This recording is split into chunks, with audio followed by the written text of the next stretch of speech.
ಗೀತಾ ಸಂಸಾರ ಸಂತೆಗೆ ಸ್ವಾಗತ. ತುಪ್ಪದ ಬತ್ತಿ ಅಥವಾ ಗೀ ವಿಕ್ಸ್ ಅಂತ ಹೇಳ್ತೀವಿ. ತುಂಬ ಈಸಿಯಾಗಿ ನಾವು ಇದನ್ನು ತಯಾರಿ ಮಾಡ್ಕೋಬೋದು.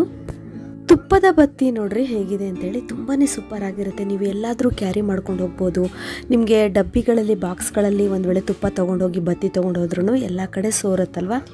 ಈ ರೀತಿ ನೀವು ತುಪ್ಪದ ವಿಕ್ಸನ್ನು ಮಾಡಿಟ್ಕೊಂಡ್ರೆ ಈಸಿಯಾಗಿ ಒಂದು ಸಲ ಮಾಡಿಟ್ಕೊಂಡ್ರೆ ಸಾಕು, ನೀವು ವರ್ಷ ಇಡೀ ಯೂಸ್ ಮಾಡ್ಬೋದು. ಬೇಕಾದಾಗ ನೀವು ದೇವ್ರ ಹತ್ರ ಇಲ್ಲ ದೇವಸ್ಥಾನಗಳಲ್ಲಿ ತುಪ್ಪದ ಬತ್ತಿಯನ್ನು ಹಚ್ಬೋದು. ತುಂಬಾ ಸಿಂಪಲ್ ಮೆಥಡ್ ಇದೆ ಮತ್ತು ತುಂಬ ಹೊತ್ತುವರೆಗೂ ಉರಿಯುತ್ತೆ. ದೀಪ ಮಾತ್ರ ತುಂಬ ಚೆನ್ನಾಗಿದೆ ನೋಡಿ.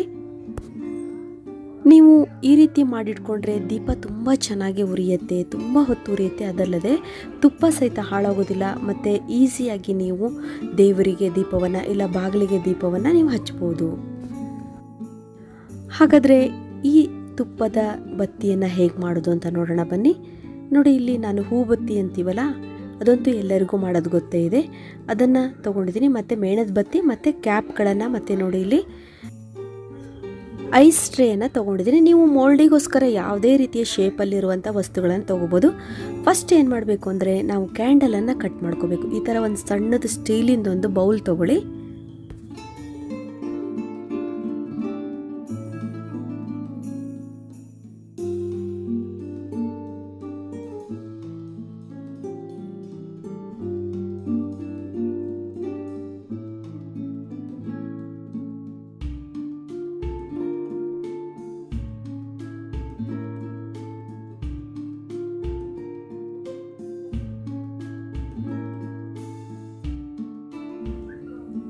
ಈ ರೀತಿ ಕ್ಯಾಂಡಲ್ ಕಟ್ ಮಾಡಿದ ತಕ್ಷಣ ಇದನ್ನು ನಾವು ಡಬಲ್ ಬಾಯ್ಲರ್ ಸಿಸ್ಟಮಲ್ಲಿ ನಾವು ಇದನ್ನು ಕರಗಿಸ್ಕೋಬೇಕು. ನೋಡಿ,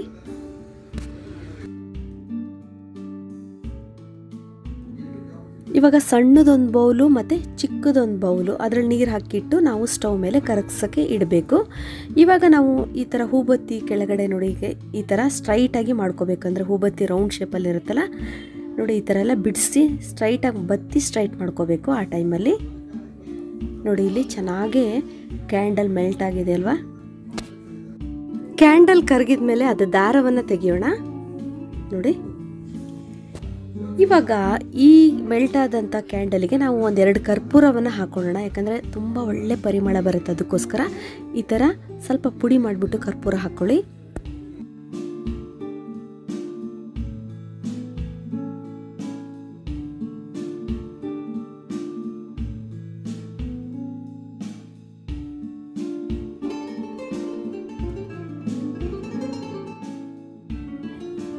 ನೆಕ್ಸ್ಟ್ ಇದನ್ನು ಚೆನ್ನಾಗಿ ಮಿಕ್ಸ್ ಮಾಡ್ಕೋಬೇಕು.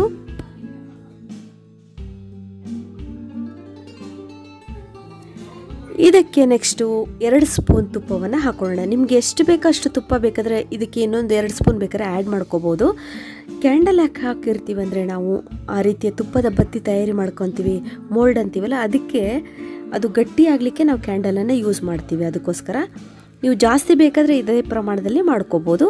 ನೋಡಿ, ನೀಟಾಗಿ ನಾವು ಮಿಕ್ಸ್ ಮಾಡ್ಕೋಬೇಕು.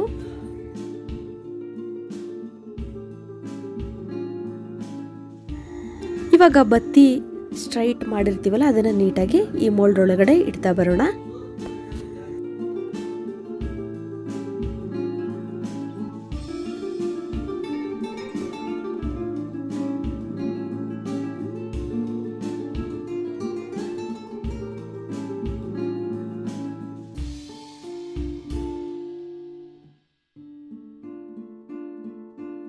ಇವಾಗ ನಾವು ತುಪ್ಪವನ್ನು ನೋಡಿ ಈ ಥರ ಬತ್ತಿ ಇಟ್ಟಿದ್ದೀವಲ್ಲ ಅಲ್ಲಿ ಸ್ವಲ್ಪ ಹಾಕಬೇಕು ಈ ರೀತಿ.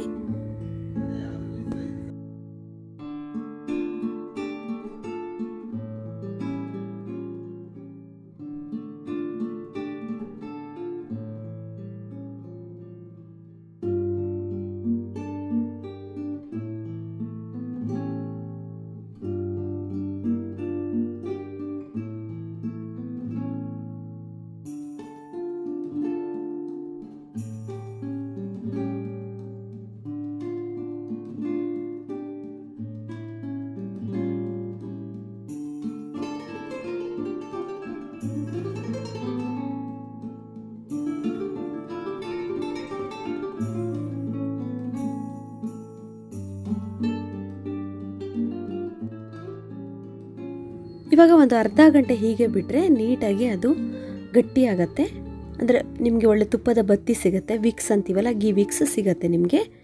ಒಂದು ವೇಳೆ ಬೇಗ ಬೇಕು ಅಂದರೆ ಫ್ರಿಜ್ಜಲ್ಲಿ ಇಟ್ಟರು ನಿಮಗೆ ಬೇಗ ಒಂದು 10 ನಿಮಿಷದಲ್ಲೇ ಬೇಗ ಗಟ್ಟಿಯಾಗಿಬಿಡುತ್ತೆ. ನೋಡಿ ಎಷ್ಟು ಈಸಿಯಾಗಿ ಆಯ್ತಲ್ವಾ.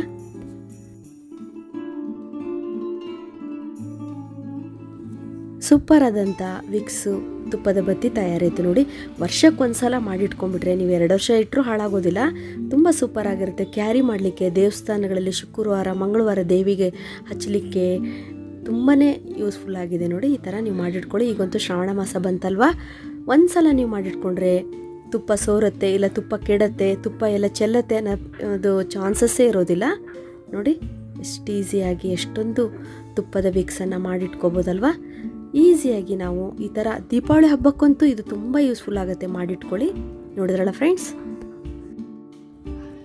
ತುಪ್ಪ ದೇವರಿಗೆ ತುಂಬಾ ಶ್ರೇಷ್ಠ ಅಲ್ವಾ. ಈ ಥರ ನೀವು ತುಪ್ಪದ ಬತ್ತಿನ ಮಾಡಿಟ್ಕೊಂಡ್ರೆ ದೀಪಗಳಿಗೆ, ಮಣ್ಣಿನ ಹಣತೆಗಳಿಗೆ ಸ್ಟ್ರೈಟಾಗಿ ಇಟ್ಬಿಟ್ಟು ಈಸಿಯಾಗಿ ನೀವು ದೀಪವನ್ನು ಹಚ್ಬೋದಲ್ವಾ. ನೋಡಿ ಎಷ್ಟು ಚೆನ್ನಾಗಿ ಉರಿತಾ ಇದೆ. ಸೂಪರ್ ಆದಂಥ ತುಪ್ಪದ ಬತ್ತಿ ಮಾಡೋ ವಿಧಾನವನ್ನು ಹೇಳಿದ್ನಲ್ಲ. ಇದುವರೆಗೂ ನಾನು ವಿಡಿಯೋ ನೋಡೋದಕ್ಕೆ ನಿಮಗೆಲ್ಲರಿಗೂ ಧನ್ಯವಾದಗಳು. ಯಾರು ನನ್ನ ಚಾನಲ್ನ ಇನ್ನೂ ಸಬ್ಸ್ಕ್ರೈಬ್ ಮಾಡ್ಕೊಂಡಿಲ್ಲ, ಪ್ಲೀಸ್ ಇವಾಗಲೇ ನನ್ನ ಚಾನಲ್ನ ಸಬ್ಸ್ಕ್ರೈಬ್ ಮಾಡ್ಕೊಳ್ಳಿ. ಒಂದು ಲೈಕ್ ಕೊಡೋದಂತೂ ಮರೀಲೇಬೇಡಿ ಫ್ರೆಂಡ್ಸ್. ನೆಕ್ಸ್ಟ್ ಹೂ ಕಟ್ಟೋ ವಿಧಾನ ಒಂದು ವಿಡಿಯೋ ಬರ್ತಾ ಇದೆ, ಅದನ್ನು ನೋಡಿ. Till then be happy, take care, bye.